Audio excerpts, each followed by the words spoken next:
It's Friday. You made it. And not only did you make it, you made it here back on Unicorn Dispatch Live with your host, me, Bryson Bort, founder and CEO of Scythe. I am joined by my good friend, Snehal Antani, the founder of Horizon3, among many other wonderful things. Snehal, welcome. Awesome. Thanks. Glad to be here. So to orient folks to you, because I actually don't think a lot of people out in the general industry know Mr. Snehal Antani, even though they may have heard of Horizon3 at this point. What mistakes in life led you to this moment here with me? I'll tell you what, man. I don't know if it's a mistake, but certainly grit and perseverance through the ups and the downs. And so the privilege to share lessons learned through all of the high times and the tough times is probably what landed us together here today. I'm glad having me over to your house a few years ago was not on that list. Exactly right. There's still unicorn stickers randomly placed all over my house. I'm like, Bryson. Hey, your kids seem to like them. Exactly right. So tell us about yourself. How did you get to founding Horizon3? So it's been a fun journey. I'm an engineer by education and trade. So I started my career at IBM. Work in distributed systems, WebSphere, kind of middleware, all that kind of world. It was actually really interesting to build expertise in the middleware space because you had to learn about hardware, you learn about apps, you learn about databases, you learn about security. It was actually a really cool cross-cutting part of the stack to go off and learn. And then from there, I was a CIO at GE Capital and then moved out west to be the CTO at Splunk. And each of those jobs, like at Capital, I learned how to lead organizations and talent management and things that GE is really good at training you around. And at Splunk, I got to learn a lot about how to scale a company. I mean, Dave Conti, who's now the CFO at Databricks, was there with me. Susan St. Ledger, who was a CRO at Salesforce, was there with me. And just to be able to sit there and, learn about enterprise and scale and so on was a great experience. And then I left industry at the end of 2017 and joined JSOC as its first ever CTO. And it was like a PhD program in leadership, man. Like I got to keep my mouth shut, listen and learn from some of the greatest leaders the world will never know about. And that really helped me to understand even about myself and just what high performing teams look like. And I met the early folks at Horizon3, were all JSOC with me. And when they retired, we started the company together. And it's been a hell of a journey because every job I held had a key learning or educational moment that I depend on almost every day at Horizon3. So you met the team while you were the CTO at JSOC. What was it like supporting the warfighter? What are some of the takeaways that the average person working in this space may not understand or appreciate from that kind of tip of the spear, which I think gets overused, support for the military? Yeah, so when you think about a couple of epiphanies for me, the first one was, what makes those folks special? It's not that they can run far, shoot well, or swim fast. It's that they are learn-it-alls that can solve any problem as a team under pressure. And when you realize that's what they're selected for, that's their superpower, you realize it's all about setting the conditions. So for me, as a CTO, my job was, how do I create this digital arms room of hardware components, software components, data feeds, and algorithms that they can rapidly assemble together to solve the next problem. Because the best thing you can do for natural problem solvers is to give them a robust toolbox. And when you realize it's not about like the traditional things you read about in movies and books, but that learn it all mindset and the grit that comes with it, you have a greater appreciation for how great an option they are for America. Okay. And so you talked about, you brought folks that you met there into founding Horizon3. How did that come about? Where were you struck with the idea that there was a need? What was that need, and how did that space set you up for that? So it's really funny. There's this misconception that in startups, the idea matters. Actually, in early stage, the idea is more or less irrelevant. Yeah, you want to know what you're going to go build, but what's most important is the team. Can you rally an early team of founding engineers that are going to work well together under pressure, that have complementary skills that you can all align and mobilize and take out a problem that you're passionate about or interested in? And so when you focus on selecting that early team, for me, there was 7 of us that were basically like the founding engineering group, and 5 out of the 7 were former special operations guys, former joint communications unit, offensive cyber guys, defensive cyber guys, absolute deep domain subject matter experts in cyber, paired with nerds in skinny jeans that knew how to build, ship, and sell software. And it was bringing those 2 worlds together early that was important. But the next part is, when the idea does matter, it's because you understand the budget you're targeting, the stories you've got to tell to take those dollars, and then the aha experience in the product to cultivate champions that'll bring you through procurement. So if you've got the right team and you can then map to that framework of budget, story, and aha moments, you've got the early ingredients to get that product market fit you're looking for. And so when I looked at the early team to recruit, it really kind of fit into, are you obsessed with this problem space? Are you obsessed with mastering your craft? Are you going to be fun to work with? Are you able to be agile and nimble and operate in chaos? Are you a learn it all? Those are the care. And are we going to have fun? Because it's a marriage. So, we've been at it 7 years now. So I used to do an annual founder series, and I was actually thinking in preparation for this that I'd like to do another one and invite you back to do it with a couple of other founders that's sort of been floating in my head. But I stumbled into it a few years ago when I hosted this at Black Hat, because I just found that the traditional founder story is, yep, I came up with this, everything worked out great, look how smart I am, do what I did. And I find that fucking useless. It's like, yeah. Thanks. I mean, great. So you mentioned grit, which you could have only mentioned that because you went through something hard at least once. And I'd be surprised if it was only once. So following that vein of that talk series, which all of you back home can Google and see it, or I'll find a way to post the link. What are some of the mistakes that you've made that you've learned from along the way? Yeah, so it's mistakes, but also like things that happened that you couldn't possibly prepare for that you had to navigate through, because that also occurs quite a bit. So I'll actually start with that one first. So all of our money was in Silicon Valley Bank. We did all the right things, all of it, right? And you're laughing. So when I was there too. You were there too. So when we raised our Series B, it was like a $30 million Series B. It was awesome, from Signalfire. As soon as you have cash, that's when you open up an emergency line of credit, because you open up lines of credit when you don't need it. And so we did what is expected of us. We opened up that line of credit at SVB. Well, SVB, when you open up a line of credit, mandates all of your deposits and all of your bank accounts get consolidated to them, because they have a lien on your deposits in order to backstop your line of credit. Cool, not a big deal. It's simple for banking, until they went out of business. So I remember in that week in March, about Tuesday afternoon, I get a text from one of my board members saying, hey, what's our exposure to SVB? I'm like, 100%, like all of our money is there. Okay, cool. We need to open up another bank account or get your money out as fast as possible. Well, if you do that, you pay $100,000 penalty for violating their consolidated accounts clause in this line of credit. So are we overreacting? And am I going to pay this $100,000 for no reason, or is it a real deal? So by the time we realized we had to open up the bank account, we put in the request, bank account, 8:58 a.m. Friday morning, we get an alert saying the FDIC has taken over Silicon Valley Bank. All funds have been frozen. We can't run payroll anymore. At 9 a.m., we got an email from Mercury Financial saying, congratulations, your bank account's now available for use. And so we missed it by 2 minutes. So now in California, if you don't run payroll on time, you pay a $5,000 penalty per employee per day.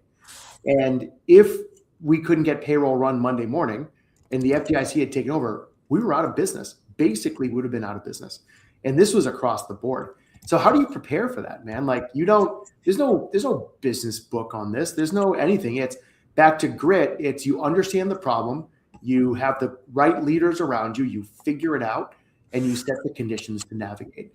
And we were able to navigate through that at the end, and it worked out. And we were in a position to run payroll, but thankfully the bank, like the deposits were freed up. But like that's just chaos, and that's honestly the day in the life of a startup founder. It's variables you have control over that don't work out. It's variables you have no control over that blindside you.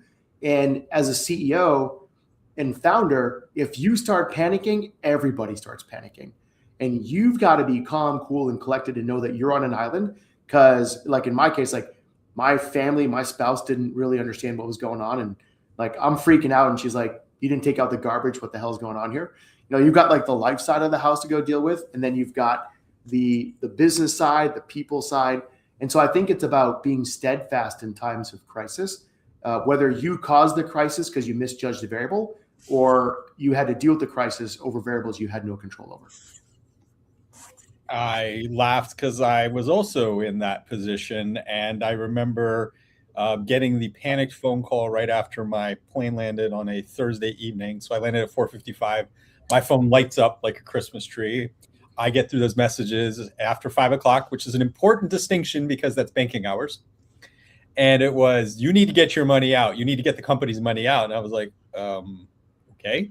I mean, at the end of the day, you really can only do things during banking hours, and any transaction you try to do electronically still only processes during banking hours. And when there is a run on a bank, like out of the 1930s, like happened to Silicon Valley Bank, none of those transactions were going through. And I remember Friday morning, 10:30 a.m., I get the notification from the news, public news, that that bank was in receivership. And I remember going, okay, well, we now have no money. So there are one of three options that are going to happen here. We will get our money back. We will get some of our money back. We will get none of our money back. Nothing I do changes that equation. Yeah.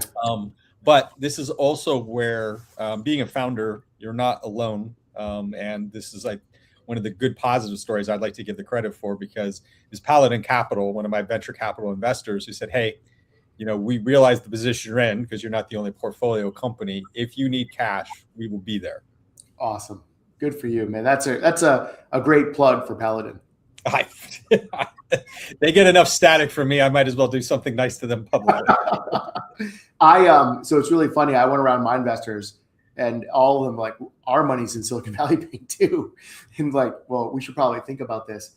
And at 10:52 a.m. or something like that, Pacific, the wire transfer cutoff time is 11 a.m. I had to wire $1 million of my own money to the Mercury account to run financials. I'm a middle-class kid from New Hampshire, man. I didn't have that was everything I had at that moment that was accessible through whatever short-term loan, anything I could do to scrounge together cash, because I figured at that time payroll was about $750,000 per run. Plus you needed another couple $100,000 for like AWS bills and so on. It's like, all right, I can buy myself 2 weeks and I'm going to like go figure it out, because if I don't, I'm going to have to pay the penalty anyways.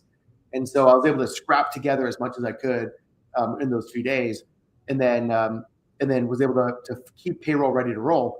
But in my research, 98% of depositors were made whole on bank runs from 2000 to present within 6 weeks of the bank run. So I'm like, all right, I've got the first 2 weeks covered. If that extends, I'm going to have to figure out how to find the next 2 weeks and then the next 2 weeks. But by week 6, we should be made whole. But it was chaotic, and you couldn't show a face of chaos to the team because then you would induce panic. Question from the audience. What are your thoughts on the recent Cyber Force proposal? So to orient everybody, there has been discussion all the way going back from the very beginning when U.S. Cyber Command and Army Cyber and the 10th Fleet and I guess it was 24th Air Force back then stood up, creating their own individual cyber groups. At the time, my perspective was pretty cynical, and each one of them was just chasing dollars. They didn't necessarily have their own version of a cyber mission, but it's like, if I can get hundreds of millions of dollars to do cyber, I'm going to get hundreds of millions to billions of dollars to do cyber. And they all did. And there wasn't really coordination. There wasn't much organization. It was a run for the money. And now there's been discussion for some time, going back to start with the National Security Agency and U.S. Cyber Command are still under one director, which means the commander of U.S. Cyber Command is also the director of the NSA. And there's an argument that those are competing missions. I would say they are competing missions, and I'll happy to expound on that later. But giving it back to you, there's been the discussion of let's just put all of those things together into one unified command, Cyber Force. Doesn't matter what uniform you wear, just like the Space Force, hopefully more useful than the Space Force. Yes, I'm picking on y'all. What do you think, Snehal? So I like to look at the problem kind of mission backwards versus budget or talent forward for a moment. So if you look at cyber is one of the unique aspects of the fight where you can use cyber for effects, kinetic effects. You can use cyber for intelligence and collection, and you also have to defend against yourself, right? Cyber for your own defense. And then if you look at, well, what does tactical cyber operations look like? So how does a cyber operator coordinate downrange to do something, whether it's gain access to CCTV cameras for ISR inside the target, right? That's part of a kinetic action.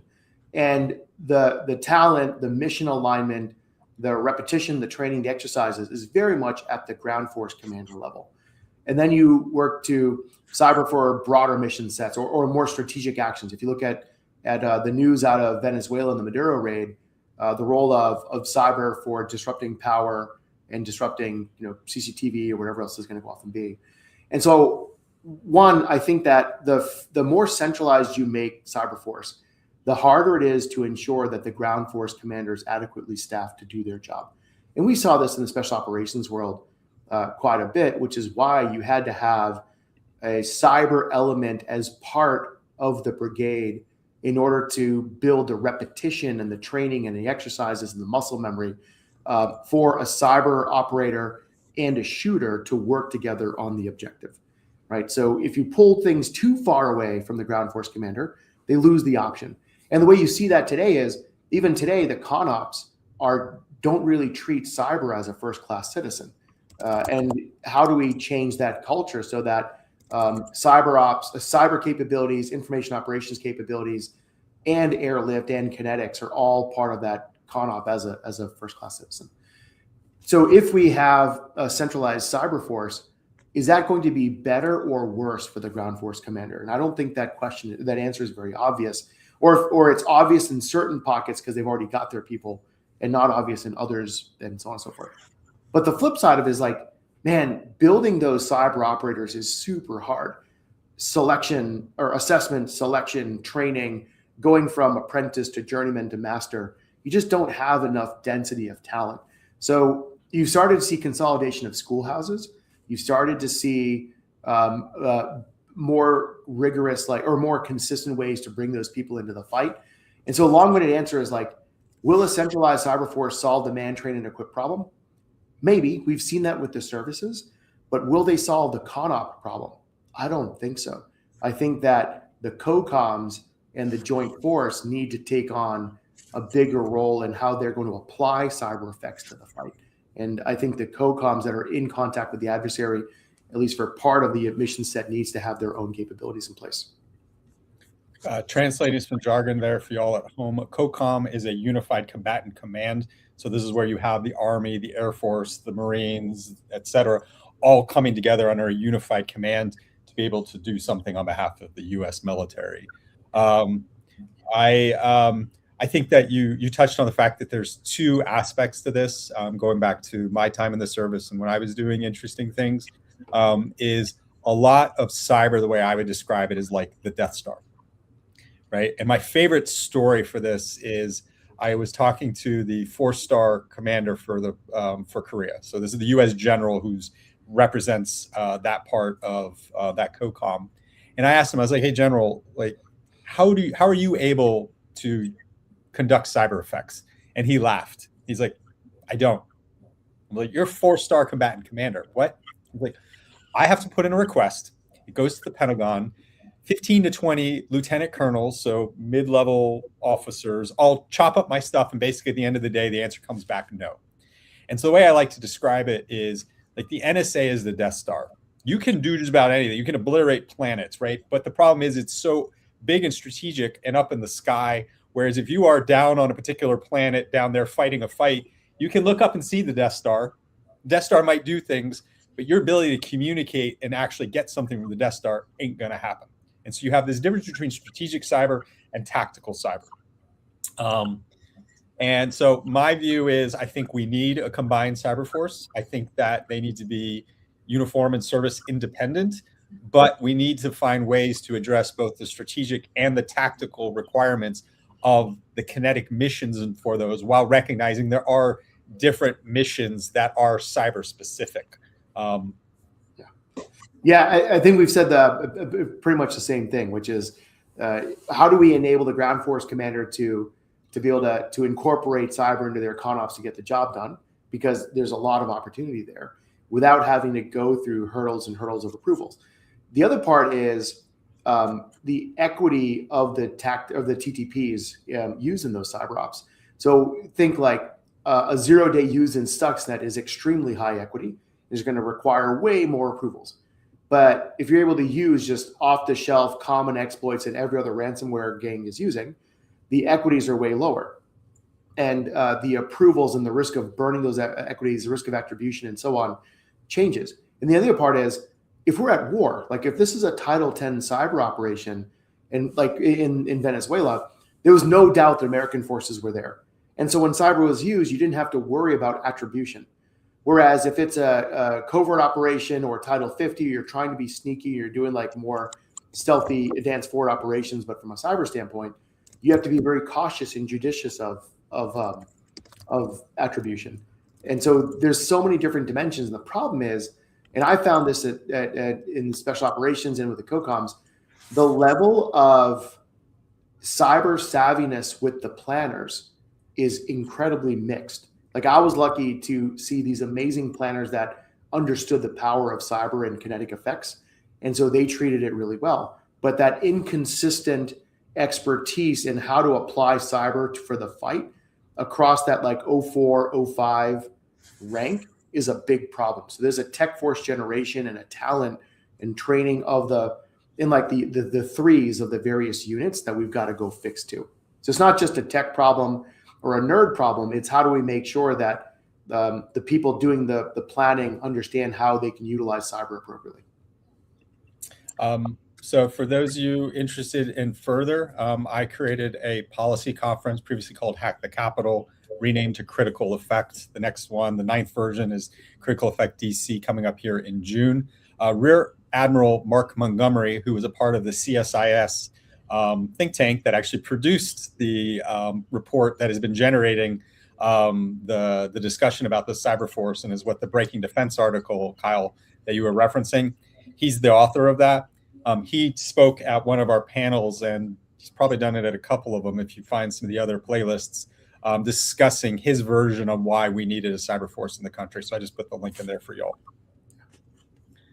All right, another question. How could cybersecurity professionals train themselves to be more proactive instead of being reactive? It's really interesting. The thing about cyber professionals in general is they are obsessed with mastering their craft. Whether you are a black hat, a white hat, or a gray hat, what's common across all of them? I mean, what's common across from you, Bryson, and looking at your background and why you're able to be such a great mentor to so many people is you are obsessed with mastering your craft. Every person that shows up to DEF CON, obsessed with mastering their craft.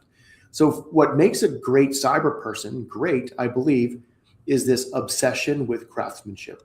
And if you're a bad guy, and you better take that bad guy seriously because they are obsessed with craftsmanship. If you are a network defender, you are obsessed with craftsmanship. What deflates people in cyber is two things, I feel. One, it's a thankless job. If you are doing a great job, nothing happens. And if nothing happens, nobody above you is going to really care or appreciate what you did. And then the second part is, because nothing happened, you're under pressure to like cut your spend. Well, why are we spending so much money here? Nothing happened. Well, nothing happened because we spent so much money.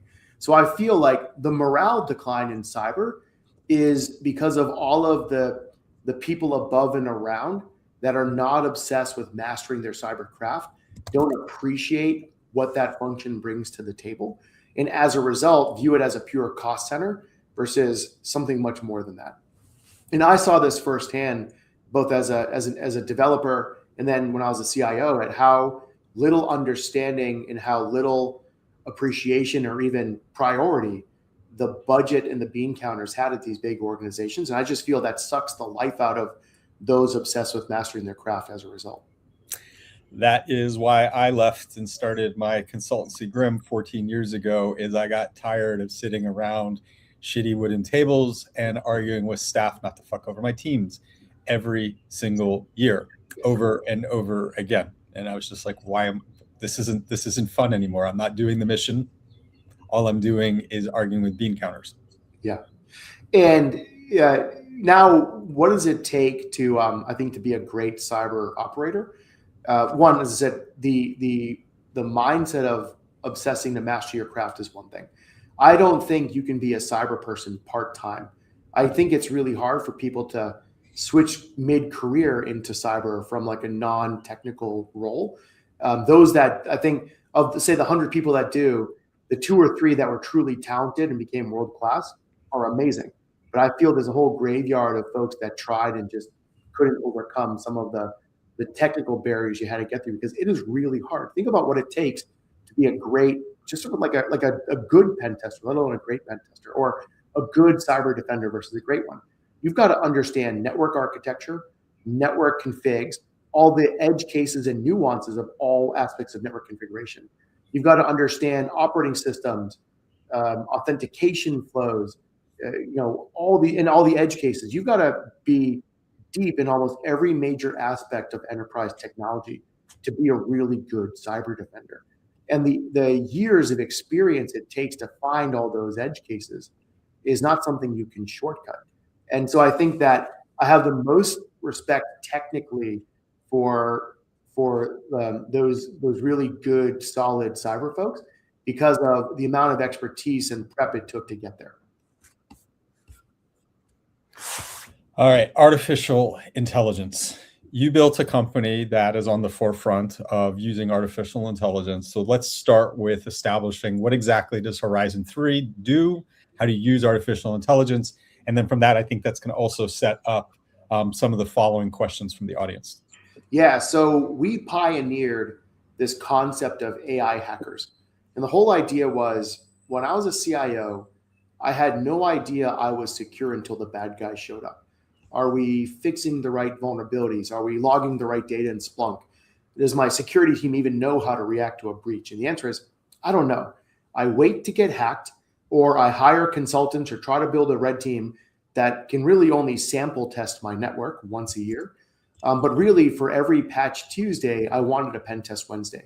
I wanted to stop brushing one tooth once a year, and I wanted to brush all of my teeth as often as I possibly could. And that just wasn't feasible because there wasn't enough engineering talent or pen test talent, and it took too long to make one. So my bet was, could I create a force multiplier to go off and do this? Now, my background on the AI side was at SOCOM. I was privileged to have early access to Project Maven.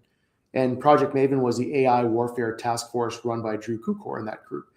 And I learned so much listening to Drew kind of go through the Maven experience. And we were early adopters of a bunch of their stuff, as I mentioned. And Drew said something super profound. He said, and this is 2018, super early. He goes, Snehal, the models don't matter. The weights in the models should be completely disposable. What's durable in the AI stack are the harness and the training data. Those are the two things that matter the most. And so at SOCOM, we designed our systems with the right harness and the right training data, and we made the models disposable. Traditional machine learning is good for certain tasks. More interesting LLMs are good for other tasks. And how do you use the right technique for the job? And that underpinned the core architecture at Horizon 3. So what we pioneered as this AI hacker is we ran more pen tests last year than the entire history of computing. Every one of those pen tests has 0 humans in the loop, fully autonomous, and is used by now 6,200 companies globally, from the largest bank to the local school district and everybody in between. And the reason why that's important is every pen test is collecting telemetry and training data no one else has. And it's all of the training data from behind the firewall. So every command our AI hacker runs is collecting telemetry on all the edge cases of auth and data and network and so on and so forth. So in many ways, we're a data company. Pen testing was just the sensor behind it. We designed that from the jump.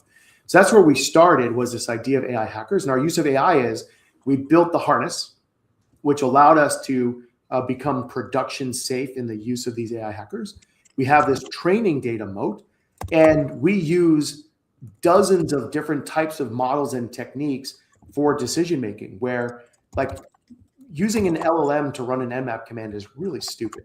Like, you know what the command should be, just run it. So that's very declarative. There are other parts where you can use machine learning classifiers for sensitive data pilfering. Look at a shared drive, use a machine learning classifier, figure out that these data files are important. LLMs are really good at looking at those files to understand how to extract creds and so on and so forth. So what you want to do in an AI system is not chase religion and think that an LLM is a hammer and everything's a nail. What you want to understand is what parts of the stack are actually enduring in value, the harness and the training data. And then how do you architect yourself to use the right technique for the task in order to achieve the goal of compromising a domain, stealing sensitive data, so on and so forth. So super long-winded answer, but hopefully that gets the audience teed up to go deeper here. All right. So there's a lot of fear around artificial intelligence right now. We have what I consider the greatest marketing campaign in history with Mythos, and we're all going to die tomorrow. Start being nicer to your robot overlord that is run by this new artificial intelligence. Computer defenses are rendered completely useless because vulnerability and exploitation is going to just be the way of the future, which, by the way, the future is right now. And we're not even going to have jobs, so who cares anyway? So, back the question you asked earlier around when I talked about budgets and no one caring about cyber and how that leads to burnout. The one positive of Mythos is it elevated the conversation of cyber to the board and created panic. And there's now far more urgency around investing in improving cyber defenses that I've seen across the board. So Mythos has actually been a huge tailwind for us as a business. Our pipeline, marketing pipeline or sales pipeline doubled in March and April because of this Mythos tailwind. So that fear is creating budget. Cool. But everything else about it is just utter nonsense, man. And you're a practitioner and you've got practitioners listening. Like, these LLMs work really well in labs. They don't work well, and even these agents, in networks that are actively fighting back. So there was a paper published by NCSC a couple of months ago that said Mythos was used against their range, and Mythos successfully hacked that range 3 out of 4 times. And everyone's like, woohoo, this is super cool. The range never changed. It never changed. So why did it miss it 7 out of 10? It's because these things are inherently non-deterministic. You can induce these models to chase dead ends. You can induce them to burn tokens. The best way, by the way, to blow out an agent hacker is put in a fake Active Directory entry with a username and a base 64 encoded credential. And then watch how many tokens that thing burns trying to unravel the base 64 encoded credential. You put in Juice Shop as a form of a decoy in your network.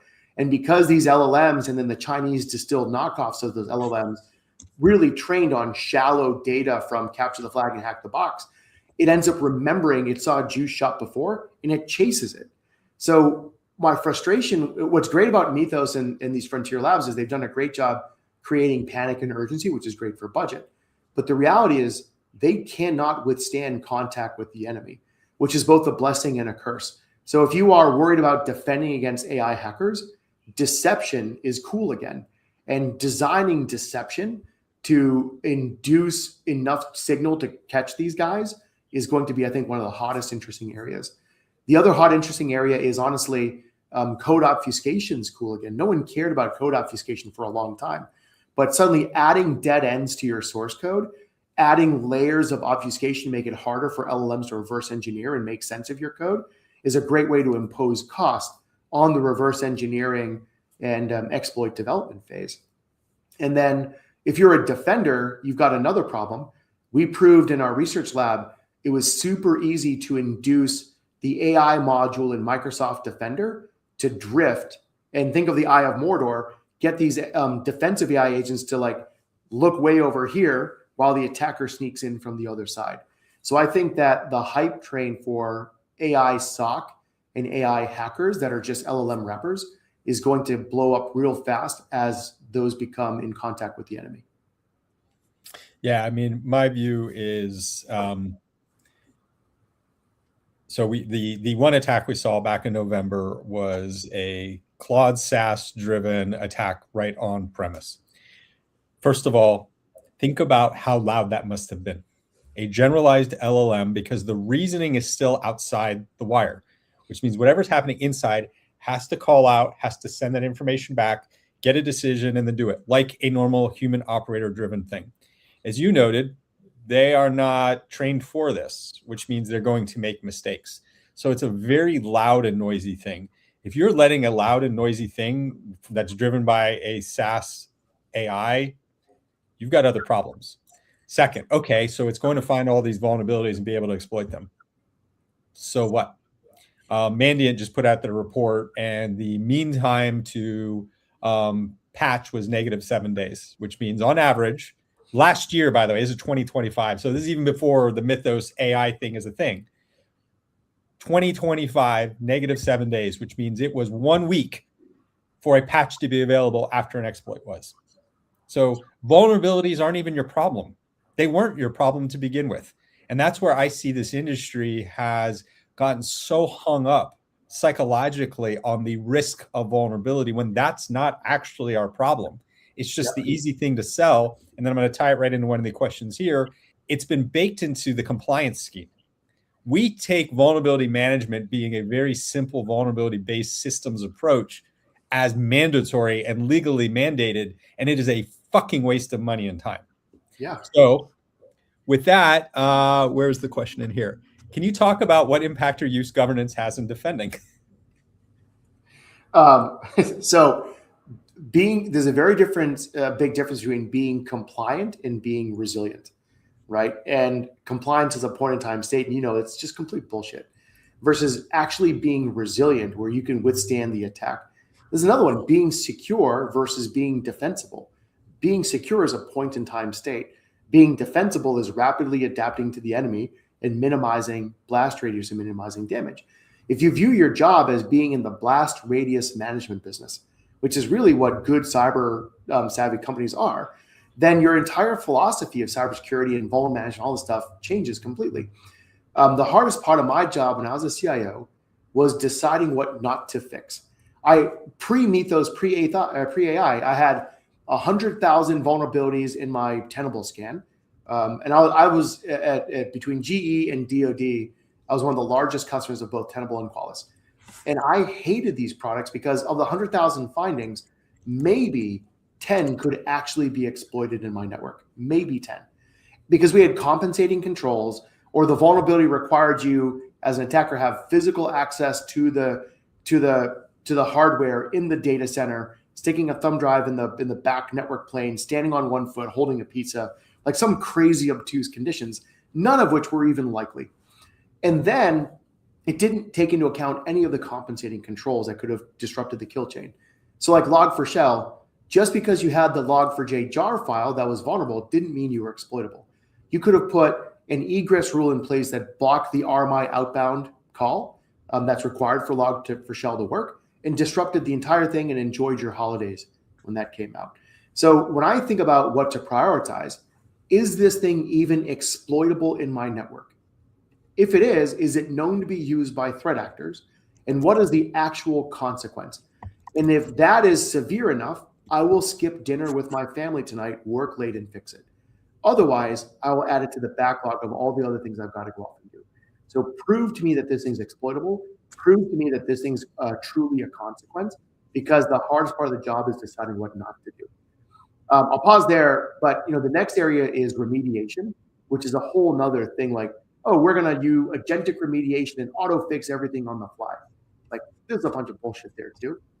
As the guy that both was involved in acquiring Phantom at Splunk, and then as one of the largest SOAR users when I was at DoD, and the fallacy that I learned trying to apply that in my network. I'm glad you're just as spicy as me on this, which then leads to what is the most common downfall or hurdle that most cybersecurity teams face when defending their organizations from threat actors and attacks? Man, so one of the things that shocked me was how ineffective most high-end upper right quadrant magic quadrant security tools actually are. So EDR, as an example, is crucial. And it is really easy for those EDRs to be misconfigured out of the box. By default, OS credential dumping is disabled, as an example. And if you compromise a domain user and then use that to log in over SMB into a host, the EDR isn't going to see that as weird. And then if you don't have OS credential dumping disabled, you can dump SAM, dump LSAS, pilfer more credentials, and then you're going to be well on your way. So probably one of the biggest surprises across our customer base is just how ineffective or how common misconfigured EDRs are across the shop, and how dependent these SOCs were on their tools actually working, versus building this muscle memory and the sparring partner to make sure that all the security tools were actually tuned right, configured right. They built muscle memory for what to do when alert happened. You can't learn how to deal with crisis in the middle of crisis. So it's just the fundamentals, man. Like, people think special operations folks do crazy Mission Impossible moves. And that's what I thought coming in, because my military experience was watching Jack Ryan and Tropic Thunder and Mission Impossible. But what you realize is they just mastered the fundamentals of shoot, move, and communicate. It was all muscle memory under fire. And I think the biggest shock is how little muscle memory is actually developed by security teams. I feel teams that are great at backup and recovery are also great at cybersecurity, because they've trained, like they've fought, they've exercised that backup and recovery process. Those that don't take backup and recovery seriously tend to also be pretty crappy at cybersecurity. So mine is, there's two kinds of leadership. And this ties back to the governance thing. Those that care about security and those that don't. And those that don't are compliance focused. And compliance isn't something to sneer at. It's the existential foundation of operations. I can't do this without this. Or turning it into a threat perspective, my failure of compliance is 100% risk with a 100% impact. I don't have to wait. I don't have to guess. I will be penalized. There will be a problem. So I don't have a choice. And the point is, I see so many practitioners struggle with understanding that you need to get where your leadership and culture is. You're a supportive, consultative role inside your own company. You don't get to dictate how things go. You have to follow and support it, right? It's like going back to combat versus combat support. You don't get to choose, you have to follow. And so your job is one of influence. And if you're struggling to influence and you're annoyed and you're burned out and you don't feel like they're listening to you, well, you need to understand where they are and figure out what can you influence and shift. Because here's the reality, you might not be able to, in which case, relax, accept where it's at, because that's where it's at. But if you do want to take the great ideas that you get to hear about when you go to a class or to a talk or any of those things, well, guess what? You now have to go through an influence change project. You need to shift the leadership in your company slowly to something, and that means they have to resource it and buy into it, or else it ain't going anywhere. And so that's the most common mistake I see is your security is where it is today, and we're playing a lot of these little tactical things, but the big shifts you're looking for, that's where the breakdown happened. Yeah, I think more generally, something I've grown personally over the last few years is focus on the variables I can control, and keep in mind the variables I can't control, but don't over rotate towards that. And so if you take that down to the cyber practitioner level, there are variables you have complete control over: how you've prepared for yourself, the way that you've organized or built out processes or tools or techniques within your sphere. If you have no control over a bunch of things like overall cyber budget and you're stressed out about it every day, well, you don't have control over it. Now, you can do things to help influence it. To your point, how do you tell stories? How do you better articulate risk? How do you build a following? But if you have no control over the variable, like I have no control over world hunger, I'm not going to stress about world hunger. And I think that the problem, though, is if you're very passionate as a cyber practitioner, if you're obsessed with mastering your craft, it is really hard not to care. And I've found that to be the biggest source of burnout. It's more emotional burnout than physical burnout. Oh, all right. I mean, would the C-suite or executives be more open to improving their organization's cybersecurity posture after a cyber attack or data breach occurring? I mean, yes, in some cases, most times this is the psychology of this, right? Like, we are really bad as humans at being able to predict the probability of something, right? Of bad things. We just most likely won't happen is always going to be our thing. Then the bad thing happens and everyone's like, aha, see, I told you so. But, right? And so usually that is an opportunity because folks are like, okay, I now understand this. So one of my recommendations for practitioners is look at any previous incidents. And whenever you are going to run an exercise, make sure you include the previous incidents because you may be surprised at how things that have already happened to you can happen to you again. Because whatever you thought you fixed, you didn't, or what you did broke because things continue to change. So don't get caught with the same kinds of things over and over again. But I've also seen places, again, going back to this, where they've had the thing and they got through the thing and then they weren't interested in changing anything. Again, recognize the leadership and the culture you have. You can't change it, but crises are opportunities. Was it chaos is a ladder? Or a pit. Or a pit, yeah, exactly right. Going back to artificial intelligence, right? You have a very robust research lab. You have insight into over 6,000 companies using your AI-enabled product. What's next? What are you working on? What's interesting? So I talk about remediation as the bottleneck. And I use this analogy with my wife and she cracks up. If I don't take out the garbage, my wife gets mad. Like I have a very clear cause and effect pair. If I don't do the dishes, my wife gets mad. Like really clear cause and effect pair.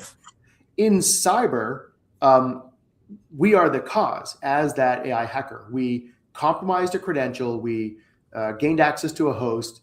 We were able to pilfer a shared drive and find sensitive PII data within it. That is the cause. It is effect. The effect is your DSPM tool had no clue there was sensitive data on that shared drive. Your DLP product didn't actually stop us from exfil. Your credential monitoring had no idea that credential was being abused. That is the effect. What's really cool now is we have all of these cause and effect pairs in our training data. Once again, this isn't synthesized or simulated or range. This is real production environments. And I believe that this idea of precision defense is going to become super important. Tell me exactly how to disrupt that data theft kill chain. You can't generalize it because everyone's environments or a snowflake is totally unique. So I feel it's going to be customer-specific inference and customer-specific models focused on precision defense within their environments. And what are the things that you can do? Well, you can't automatically fix an auth flow problem with JMX. Like that's just too risky. Even patching certain systems is way too risky to be automatically done. But what you can automatically do that's safe for production is things like compensating controls, certain types of WAF rule changes to prevent a route from being exploited or compromised, EDR tuning and configuration, DLP tuning and configuration. So I feel that auto fixing and auto remediating these compensating controls and mitigations is going to become the most effective way to buy you time as you harden your environment. And so that's the other area we're moving into is not just this idea of red team agents that we pioneered, but now using those red team agents to work with blue team agents to auto fix the environment. That auto fixing thing is going to be difficult. And as I said, I saw this firsthand.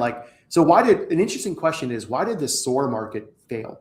I mean, Demisto, Phantom, they never really broke out as iconic generational capabilities. And you would have thought they would because it was all about workflow and automated remediation and so on. It's because the Venn diagram of an IT admin that has the knowledge for how to fix something and the Python skills to actually write the script to fix it was pretty small. Like there was very few people that had both the expertise and the coding skills. Now the coding skills get alleviated a bit with Claude Code and these LLMs that can help write those Python scripts. However, and that'll help a little bit, but it's still probably not enough to have confidence you can auto fix something in production. So what we found over, I think it's 250, we do about 150,000 pen tests a quarter now, something to that effect. And so we're at 250,000 pen tests today. We're going to hit 400,000 pen tests by the end of July. Like, it's pretty cool growth there. What we found through all of those pen tests is a pretty good idea of what's safe and what are people comfortable with auto fixing in production? What are things that no one will ever do in production? And getting super fine grained on where can I apply the least amount of effort and have the maximum amount of risk reduction that buys me time. And I think there's a balance there where we talk about, because you were talking about auto remediation earlier, and it's very difficult, I believe, to do auto remediation at a system level. But when we start looking at architecture, which again, I think architecture is the new future for IT, which I find amusing because that's been the primary defensive mechanism in the operations technology critical infrastructure space. I couldn't fix endpoints. So instead, I had to architect around them. A hacker can't hack what they can't touch. So let's solve that problem. And I think it's funny that IT is now going to learn from OT in that same regard. So it's really interesting that that's what I heard as primarily where you're driving that solution as well. Yeah, and go back to fire extinguishers and fireproofing your house. There are a whole bunch of problems that can be put out with well-placed fire extinguishers. And we want to go off and do that. But that still doesn't change the fact that your house could light up super fast because you've got the wrong materials in the build, or lack of sprinklers or whatever else is going to be. If we over-rotate towards just fireproofing the house, it'll take forever and you're accruing a ton of risk. If you only put in fire extinguishers, well, you're never going to truly be safe.